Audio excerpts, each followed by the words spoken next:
Hello दोस्तों, नमस्कार। हाजिर है आपके लिए 25 बड़ी खबरें लेकर आज की, जो कि उत्तर प्रदेश से रहने वाली सारी बताएंगे आपको इसी वीडियो में। चलिए गाइस, वीडियो स्टार्ट करते हैं और चैनल पर नए आए तो चैनल करें सब्सक्राइब। बढ़ते हैं अपनी सबसे पहली खबर की ओर। पहली खबर की बात करें, जो कि 19 नवंबर को पीएम किसान सम्मान निधि की जो किस्त है वो ट्रांसफर कर दी जाएगी किसानों के खातों में। 10 करोड़ किसानों के लिए प्रधानमंत्री 2-2 हज़ार रुपए की ईएमआई जो है उनके खातों में ट्रांसफर की जाएगी। इसकी डेट लगभग 19 नवंबर को बताई जा रही है। ऐसा पैसा आपके खाते में ट्रांसफर कर दिया जाएगा। अगली खबर की बात करें, जो कि उत्तर प्रदेश से ही रहने वाली है। उत्तर प्रदेश में ठंड और प्रदूषण का कहर बढ़ता जा रहा है। उत्तर प्रदेश में ठंड के साथ साथ प्रदूषण भी बढ़ रहा है, जिससे नोएडा और गाजियाबाद जैसे शहरों में लोगों को जहरी हवाओं का सामना करना पड़ रहा है। और मौसम विभाग के कई जिलों में कोहरे और शीतलहर की चेतावनी जारी की है। अगली खबर की बात करें, जो कि उत्तर प्रदेश की अयोध्या से आ रही है। अयोध्या में बना जो राम मंदिर है उस पर 25 नवंबर को ध्वज सीकर जो बनना है उस पर ध्वज रोपण किया जाएगा। अब बताया जा रहा है इसमें नई अपडेट के बाद ऐसा बताया वीवीआईपी भी उसमें मोबाइल लेकर नहीं जा सकते, क्योंकि जो दिल्ली धमाका हुआ उसके बाद ये नई अब गाइडलाइन जारी कर दी गई है। जो कि 25 नवंबर को ध्वज समारोह होगा, उसमें वीवीआईपी भी अपना फोन लेकर नहीं जा सकते, उस पर कंप्लीटली बैन लगा दिया है। अगली खबर की बात करें, जो कि मुख्यमंत्री के निर्देश के अनुसार मुख्यमंत्री योगी आदित्यनाथ के अधिकारियों पर संभल में चाणक्यबंधीय तरीके से विकसित करने वाले निर्देश दिए गए। विकास कार्यों की समीक्षा की बैठक की। आगरा शहर के एक पार्क को 10 करोड़ रुपए की लागत से विकसित किया जाएगा, जिसमें भगवान बुद्ध की 20 फीट ऊंची प्रतिमा भी स्थापित की जाएगी। सही साथ आगरा से अलीगढ़ के लिए एक हाईवे भी निकाला जाएगा, जिसका कार्य बहुत तेजी से शुरू हो गया है। आगरा से अलीगढ़, अलीगढ़ से दिल्ली के लिए जोड़ा गया है सीधा सीधा। अगली खबर की बात करें, जो कि कारोबारियों की शिकायत के निवारण के लिए यूपी सरकार ने कारोबारियों की समस्याओं को सुनने के लिए एक एसआईटी का गठन किया है और शिकायत निवारण के लिए प्रतिदिन 1 घंटे का समय निर्धारित किया गया है। अगली खबर की बात करें, जो कि कानून व्यवस्था को लेकर आ रही है। यूपी पुलिस ने सिंगल विंडो का सिस्टम लागू कर दिया है। इस करने से पहले इसकी वाराणसी से शुरुआत की गई है, जो कि सिंगल विंडो है। अब यहाँ से भी आप अपनी शिकायत कर सकते हैं।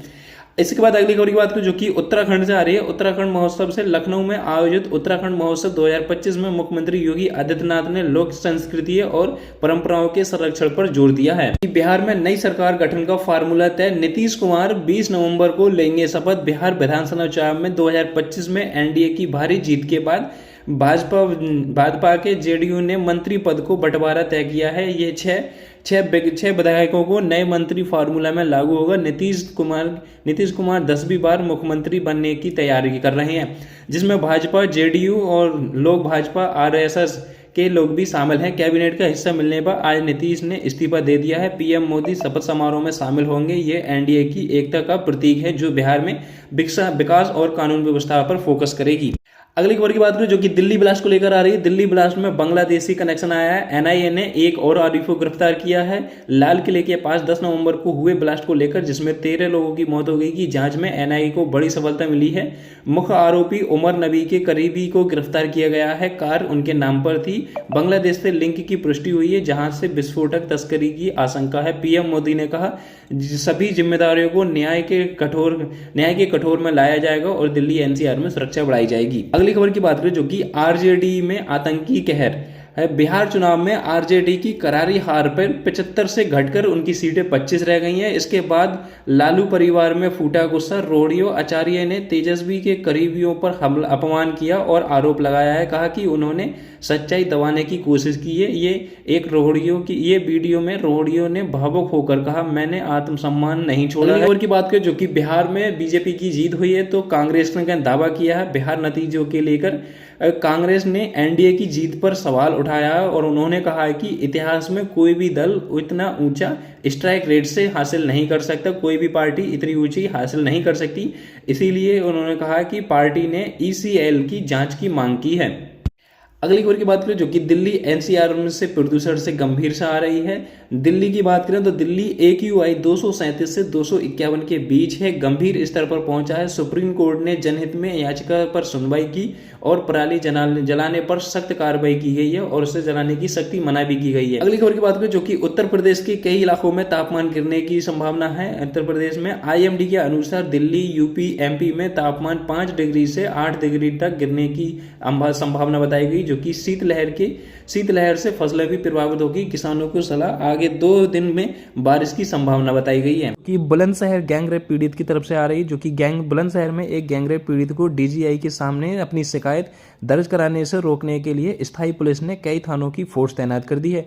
पीड़ित ने न्याय की गुहार लगाना चाहती है, लेकिन पुलिस ने मामले को दबाने की कोशिश की। डीजीआई ने संज्ञान लिया, लेकिन दोषी पुलिसकर्मियों पर कोई सख्त कार्रवाई नहीं हुई। समाजवादी पार्टी ने इसे जंगल राज का उदाहरण बताया है। अगली खबर की बात करें जो कि उन्नाव से आ रही है। उन्नाव में दबंगों ने युवकों को गोली मार दी। उन्नाव के आसीवन थाना क्षेत्र के मामूली कहासुनी पर दबंगों ने एक युवक के सीने में 2 गोली मार दी। घायल को लखनऊ के अस्पताल में भर्ती कराया गया। पुलिस ने मामले की जांच की और मुकदमा दर्ज कर लिया। जांच शुरू हुई है, लेकिन आरोपी अभी तक फरार है। खबर की बात करें जो कि झांसी से आ रही है। झांसी में पिता की गला रेतकर हत्या कर दी गई और बेटा घायल है। झांसी के पंचवटी कॉलोनी में रिश्तेदार ने रमेश की गला रेतकर हत्या कर दी और बेटे प्रियांशु को मरा समझकर पीट दिया। आरोपी पहले पार्टी मनाने आए थे। एक आरोपी गिरफ्तार और 2 अभी फरार हैं। पत्नी सदमे में है। अगली खबर की बात करें जो कि फिरोजाबाद से आ रही। फिरोजाबाद में गैंगस्टर एक्ट के आरोपी को मुठभेड़ में पड़ गया। फिरोजाबाद उत्तर थाना पुलिस ने 15,000 के इनामी अभियुक्त विशाल को मुठभेड़ में घायल कर गिरफ्तार किया है। हथियार बरामद किए। दक्षिण थाना के साथ संयुक्त कार्रवाई की गई है। अगली खबर की बात करें जो कि अलीगढ़ से आ रही है। अलीगढ़ में शादी के दौरान बारातियों में मारपीट। अलीगढ़ के रोरावट क्षेत्र में निकाह के बाद बाराती घराती आपस में भिड़ गए। सीसीटीवी फुटेज में युद्ध जैसा माहौल दिखा। दुल्हन ने विदाई से किया इनकार और पुलिस मौके पर पहुंची और शिकायत की कार्रवाई की है। अगली खबर की बात करें जो कि हापुड़ से आ रही है। हापुड़ में करोड़ों रुपए की कालाबाजारी का खुलासा किया गया, जो कि खाद को लेकर किया। हापुड़ में यूरिया और अमोनिया सल्फेट की कालाबाजारी का उजागर किया। किसानों के नाम पर खाद यूपी सहित अन्य राज्यों में बेची गई। मंत्रालय ने संज्ञान लिया। कृषि निर्देशक को दिए जांच के आदेश। अगली खबर की बात करें जो कि अलीगढ़ से आ रही है। अलीगढ़ में मुस्लिम शिक्षक ने वंदे मातरम का विरोध किया तो उसे निलंबित किया गया। अलीगढ़ के शाहपुर कुतुब सरकारी स्कूल में शिक्षक ने प्रार्थना के दौरान वंदे मातरम का विरोध किया। प्रशासन ने तत्काल निलंबित कर दिया गया और जांच के आदेश दे दिए और जांच शुरू कर दी गई है। अगली खबर यूपी से है। यूपी के हर स्कूल में अभी योगी ने आदेश दे दिए कि हर स्कूल में सुबह प्रेयर की जगह वंदे मातरम का गायन होगा, जो कि लागू कर दिया गया। उसी के विरोध में अलीगढ़ की मुस्लिम शिक्षक को निलंबित कर दिया गया है। अगली खबर की बात करें जो कि हमीरपुर से आ रही है। हमीरपुर ने डीएम ने खाद दुकानों का लाइसेंस किया निलंबित। हमीरपुर डीएम घनश्याम मीणा ने तय दर महंगी खाद बेचने पर गौतम बिल्डर और उर्वरक लाइसेंस सस्पेंड किया है। सभी दुकानों के रेट लिस्ट लगाने का आदेश किया है। ये उन लाइसेंस उनके रद्द किए जो खाद की रेट से उच्च मूल्य रहे थे। अगली खबर की बात करें जो कि सहारनपुर में कॉलोनी विवाद में युवक पर हमला। सहारनपुर के प्रीत बिहार कॉलोनी में विवाद के दौरान युवक के घर पर घुसकर बेरहमी से हमला और पुलिस की मामला दर्ज कर लिया है। अगली खबर की बात करें जो कि बस्ती से आ रही है। बस्ती में गोलगप्पे विवाद में युवक की हत्या। बस्ती में गोलगप्पे खाने को लेकर झगड़े में युवक की जान ले ली गई है। आरोपी फरार। पुलिस छापेमारी कर रही थी। इस दौरान गोलगप्पे की दुकान पर कहासुनी हो गई और युवक को मार दी गई। अगली खबर की बात करें जो कि देवरिया से आ रही। देवरिया में पशु तस्करों की पुलिस के साथ मुठभेड़। देवरिया के काष्टी से भागे तस्करों की मुठभेड़ में घायल आरोपी को गिरफ्तार कर लिया गया। कुछ अभी फरार बताए जा रहे हैं जो पशुओं की तस्करी कर रहे थे। पुलिस ने उन्हें हिरासत में ले लिया है। अगली खबर की बात करें जो कि बांदा से आ रही है। बांदा में लाइब्रेरी में मारपीट। बांदा लाइब्रेरी में बात करने पर 2 युवकों ने गुंडे बुलाकर छात्र को पीटा। आपस में से आसपास के छात्र डर गए हैं और डर का माहौल बना हुआ है। छात्रों ने सिर्फ बातचीत करने से मना किया था, उसको गुंडे बुलाकर मारपीट कर दी गई है। अगली खबर की बात करें जो कि जौनपुर से आ रही है। जौनपुर में एक पति ने अपनी पत्नी की शादी प्रेमी से करवा दी। जौनपुर में पत्नी की धमकी को पति ने उसकी शादी उसके प्रेमिका से करवा दी। पत्नी धमकी देती थी, उसने उसकी धमकी पर उसकी शादी उसके प्रेमी से करवा दी राजी से। अगली खबर की बात करें जो कि नोएडा से आ रही है। नोएडा में मूर्ति विसर्जन के दौरान हादसा। नोएडा में पिकअप वैन पुल से टकरा गई और 2 लोगों की मौत हो गई। 18 लोग घायल बताए जा रहे हैं। घायलों का इलाज चल रहा है, जो कि भी अस्पताल में भर्ती है। मूर्ति विसर्जन के लिए जा रही पिकअप टकरा गई। अगली खबर की बात करें जो कि मेरठ से आ रही है। मेरठ में लाल किले ब्लास्ट में पीड़ित की बॉडी पर विवाद हो गया है। एक युवक जो कि मेरठ का रहने वाला जो दिल्ली ब्लास्ट में उसकी मौत हो गई। बॉडी को लेकर जब पत्नी घर पहुंची तो भाइयों में आपस में भिड़ंत हो गई है। आपस में घर में भिड़ंत हो गई है। इस पर भाइयों में और पत्नी में विवाद हो गया है।